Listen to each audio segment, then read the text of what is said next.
The Duke and Duchess of Sussex have spent the final day of their Australian tour sailing across a sparkling Sydney harbour. A low-key touchdown after sundown. That's him. Bypassing the Qantas gate straight onto the tarmac. The Duke and Duchess of Sussex will have another action-packed day in Melbourne today after delighting hundreds of fans during a hospital visit. I just love Meghan's dress. It was so pretty. When Harry and Meghan landed in Australia, this was supposed to be their moment. A grand comeback, a triumphant return to the country that once adored them. But from the very first second, something felt wrong.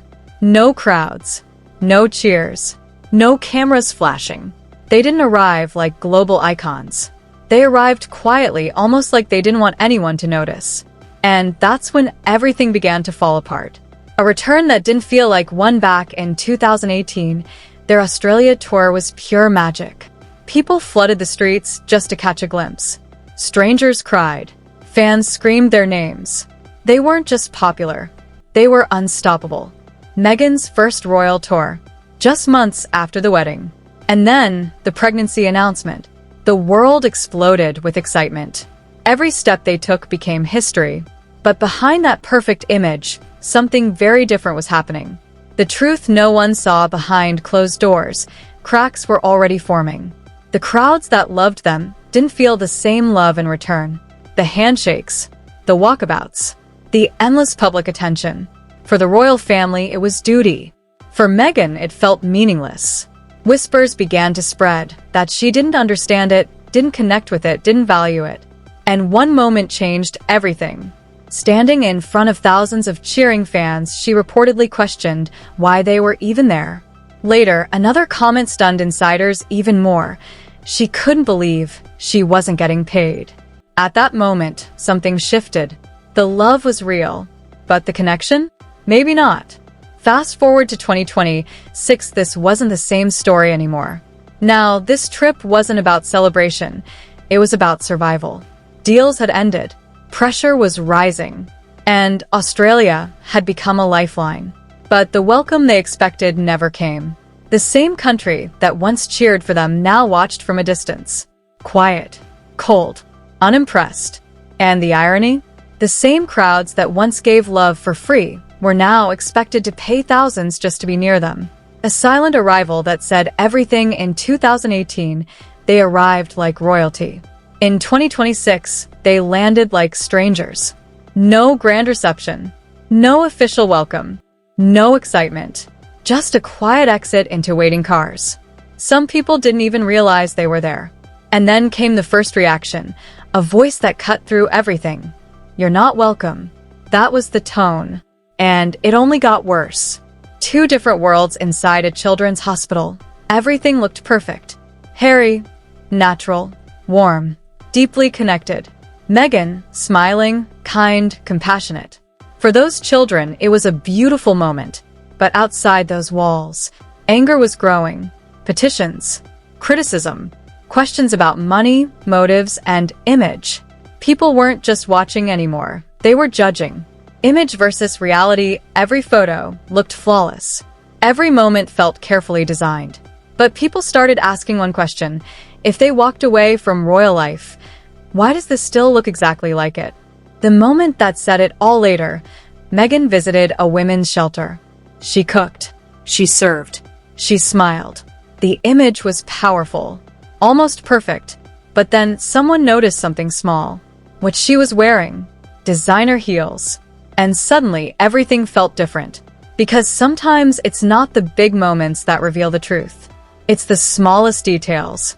In what was a $1,250 dress and $1,200 Christian Dior shoes, it went up on this platform so people could buy the same outfit as a designer outfit worth over $1,000, hidden under a simple apron. The moment that details surfaced, everything changed. Because no one accidentally wears a $1,000 outfit to a women's shelter. You don't forget what you're wearing when cameras are everywhere. The apron suddenly looked like a prop. And the heels? They told a completely different story. One media commentator said what many were already thinking. Meghan knew exactly where every camera was at every second. She called it working the angles. And here's the uncomfortable truth. Meghan isn't just a public figure. She's a trained actress. 7 seasons of professional television. That matters. Because an actress knows how to make something feel real, even when it's carefully performed. And once you realize that, you can't unsee it. Every smile, every tear, every emotional moment. It all starts to raise the same question.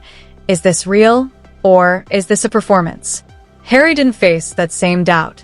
Even critics, people who didn't want them there, still looked at him and said, he felt genuine, natural, not acting, just present. 2 people, same trip, completely different perceptions. One seen as real, the other questioned. That's not just bad optics, that's a devastating position to be in. But the shelter visit held an even deeper layer, one her team never highlighted. On the same day, in one kitchen, she was serving food to vulnerable women. In another part of the same city, she was filming a guest appearance on MasterChef Australia, one of the biggest shows in the country. 2 completely different images, happening within hours. Her team showed the apron. They didn't show the cameras. And then came something even more revealing. A full year before this trip was announced, Meghan had already made quiet moves behind the scenes. Her brand, as ever, had been officially registered in Australia, not just for products but for something very specific: paid events, ticketed experiences, where people gather, eat, drink, and pay for access. Exactly like the Sydney retreat. $3,000 per seat. This wasn't a last-minute idea. It was planned, legally prepared, locked in long before the public even knew about the trip. Critics now argue something uncomfortable. This wasn't a charity trip with a business side. The business came first, and everything else was built around it. One royal insider summed it up brutally. She's basically Fergie now. A harsh comparison. Sarah Ferguson, once inside the royal circle, later known for monetizing her name and access. A cautionary tale, and now people were seeing echoes of it again. The pattern was becoming clear. Charity on the surface, commerce underneath. One commentator didn't hold back, calling the entire trip a 4-day commercial venture. Harsh but hard to ignore. Take the Her Best Life retreat. Up to $3,199 per person. Marketed as exclusive, personal, once in a lifetime. But what did it really offer? Luxury hotel stay, yoga sessions, meditation, cocktails, a gala dinner, and Meghan, the centerpiece. But then a leaked schedule changed everything. She was set to leave before the main evening even ended. Guests who paid thousands for intimate access were unknowingly competing with a rugby match on her schedule. Then came strict rules: no phones, no recordings, every moment controlled, every image filtered. And when a journalist bought a ticket, she was quietly removed, refunded, excluded, not for breaking rules, but for who she was. That moment exposed the truth. This wasn't openness.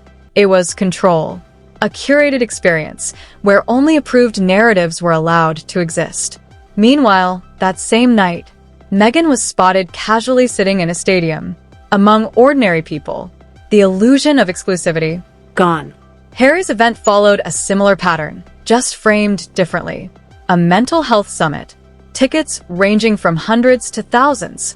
Even virtual access came at a cost. The closer you wanted to be, the more you paid.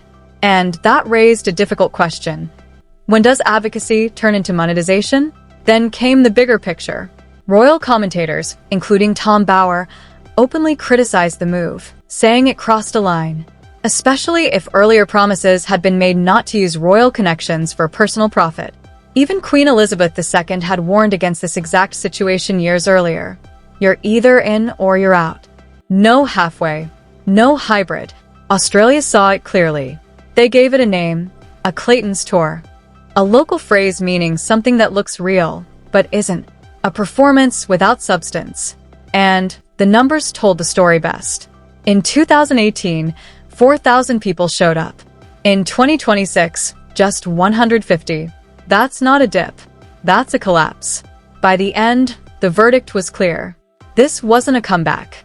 It was a reality check. And then came the final moment. Behind closed doors, tensions reportedly exploded. An argument. Heated. Personal. Moments later, Meghan walked on stage, smiling, composed, confident, speaking about success, about the future, about everything going perfectly. But something had shifted, because during that same event, Harry stood up and walked out. No explanation. No goodbye. No looking back. The audience didn't understand what they had just seen, but the message was impossible to ignore. This trip was meant to bring them closer. Instead, it may have revealed just how far apart they really are. 2018, 4,000 people. Applause. Adoration. 2026, 150 people. Silence. Distance. And a relationship that no longer looked as strong as it once did. Australia didn't just reject them, it reflected them. And what stared back was something they weren't ready to face.